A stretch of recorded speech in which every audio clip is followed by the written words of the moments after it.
오늘 바이블 타임 본문 요약을 읽겠습니다. 아모스 7장은 환상들을 소개한다. 메뚜기와 불과 다림줄은 아시리아의 북이스라엘 침략에 대한 환상이다. 8장은 아모스의 네 번째 환상으로 여름과일은 이스라엘에 대한 환상이다. 지금은 번성한 것 같으나 후에 패망하는 이스라엘을 향한 메시지다. 오늘 본문은 아모스서의 후반부에 나오는 환상입니다. 여기서는 중보기도가 얼마나 큰 힘을 가지고 있는지와 하나님의 오래 참으심과 긍휼이 얼마나 큰지를 볼 수 있습니다. 먼저 7장 1절에서 3절은 메뚜기 재앙에 대한 환상입니다. 여기 1절에 나오는 두벌가리의 씨가 움돋을 때 곧 왕에게 바치는 곡식을 거두고 나서 다시 두 번째 뿌린 씨가 움돋을 때는 이 첫 작물을 수확하고 나서 두 번째 작물 수확을 기다릴 때를 의미합니다. 이때 하나님께서 지으신 메뚜기 떼가 모든 식물들을 다 먹어치웁니다. 고대 근동에서 메뚜기 떼를 만나는 것은 신의 저주로 여겨지는 엄청난 재앙이었습니다. 모든 백성들의 생존이 박탈당하는 멸망의 재앙이었습니다.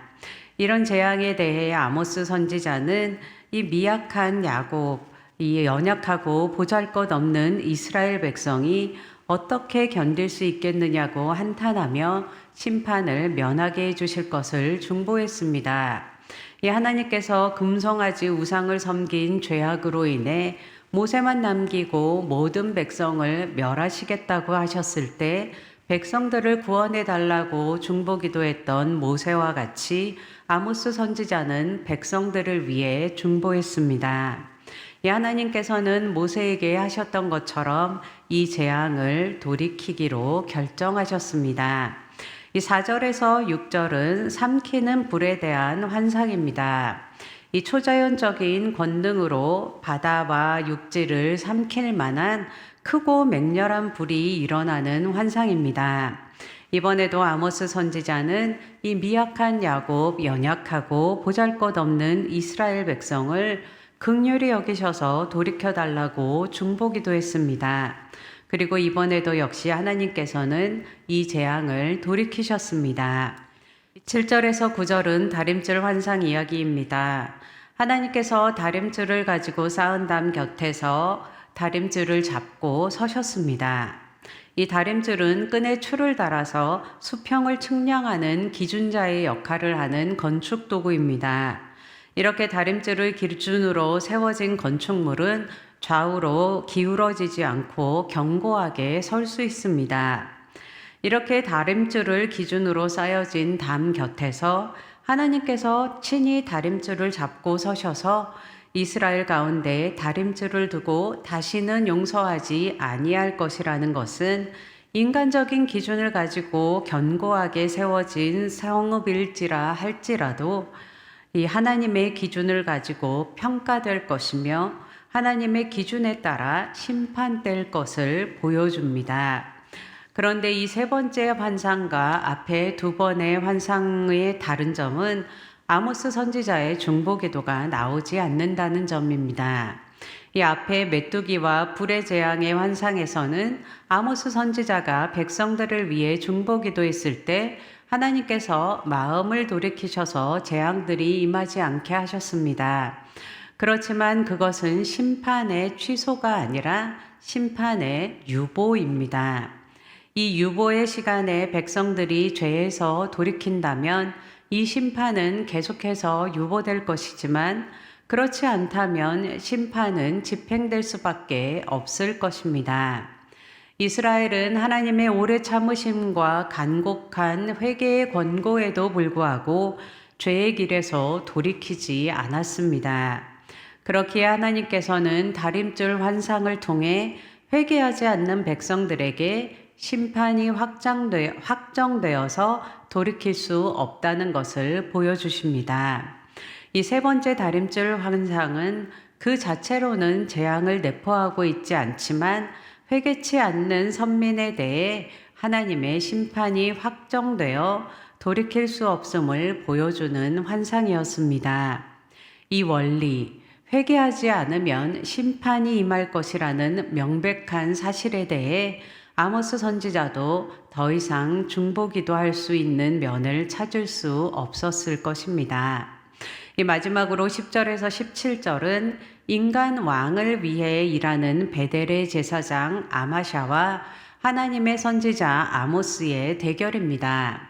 이 아마샤는 여로보암 왕에게 왕이 칼에 죽겠고 백성들은 포로로 잡혀갈 것이라고 말하는 아모스를 모반하는 사람으로 매도하고 고소하고 또 아모스 선지자에게도 자신의 영역인 북이스라엘을 떠나서 남유다로나 가라고 비아냥거리며 말했습니다. 이에 대해 아모스 선지자는 자신은 생계를 위해 일하는 이 직업적인 선지자도 아니고 훈련에 의해서 만들어진 인위적인 선지자도 아닌 가축을 치고 뽕나무를 재배하는 직업이 따로 있는 사람이지만 하나님의 부르심에 순종하여 하나님의 말씀을 전하는 것이라고 밝혔습니다. 아모스는 자신의 직업이나 상황에 상관없이 하나님의 부르심에 순종했습니다. 이 주님께서 말씀하실 때 우리의 상황이나 처지에 상관없이 아모스와 같은 믿음으로 순종할 수 있는 성도들이 되시길 축복합니다. 또한 심판을 유예할 수 있는 중보자의 자리에 서서 한 영혼이라도 주님께로 돌아올 수 있도록 복음을 전하는 자로서는 성도들 되시길 축복합니다. 또한 우리 스스로도 회개의 자리로 나아가 주님의 긍휼하심을 얻는 성도들 되시길 축복합니다. 이제 8장 1절에서 3절에 여름 과일 광주리 환상이 나오는데요.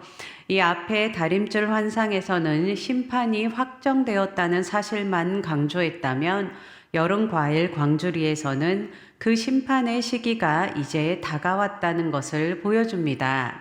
이 하나님께서는 2절에서 나의 백성 이스라엘이 끝장났다. 내가 이스라엘을 다시는 용서하지 않겠다고 하십니다.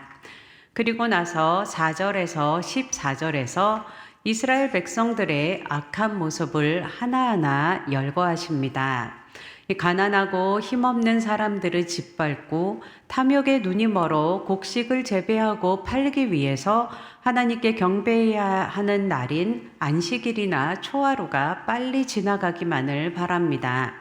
거짓 저울로 부당이득을 취하고 힘없고 가난한 자를 노예로 삼으며 팔 수 없는 찌꺼기까지 속여 사기쳐서 팔아넘깁니다.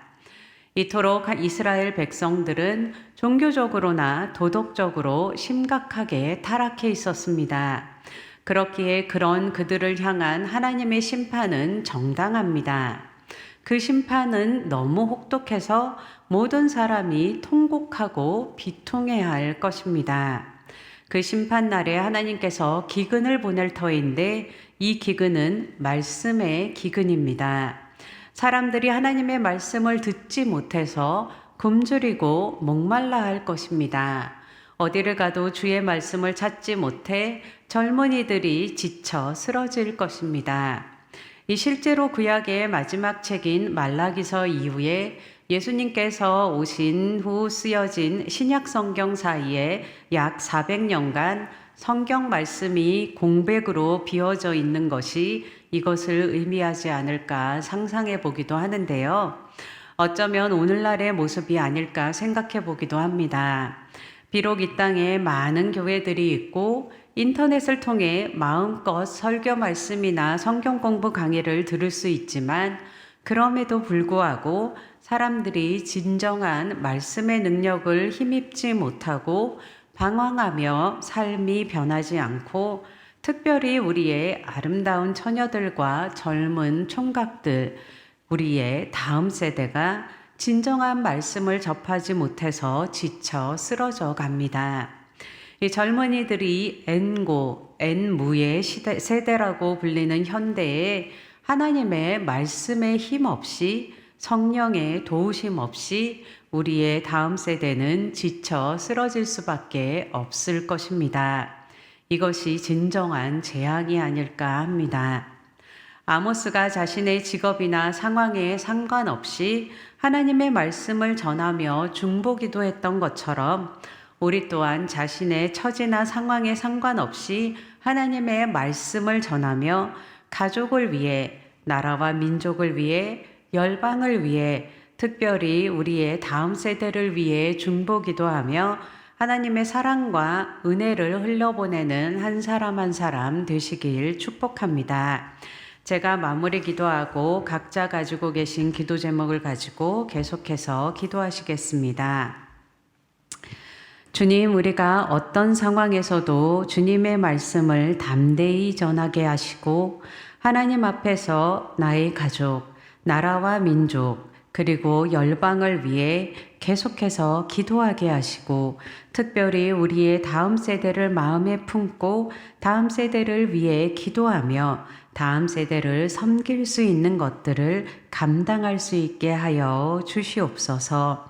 이 시간 드려지는 기도 가운데 친히 인쳐주시고 하나님 아버지의 마음을 시원케 해드리는 기도가 드려지게 하여 주시옵소서.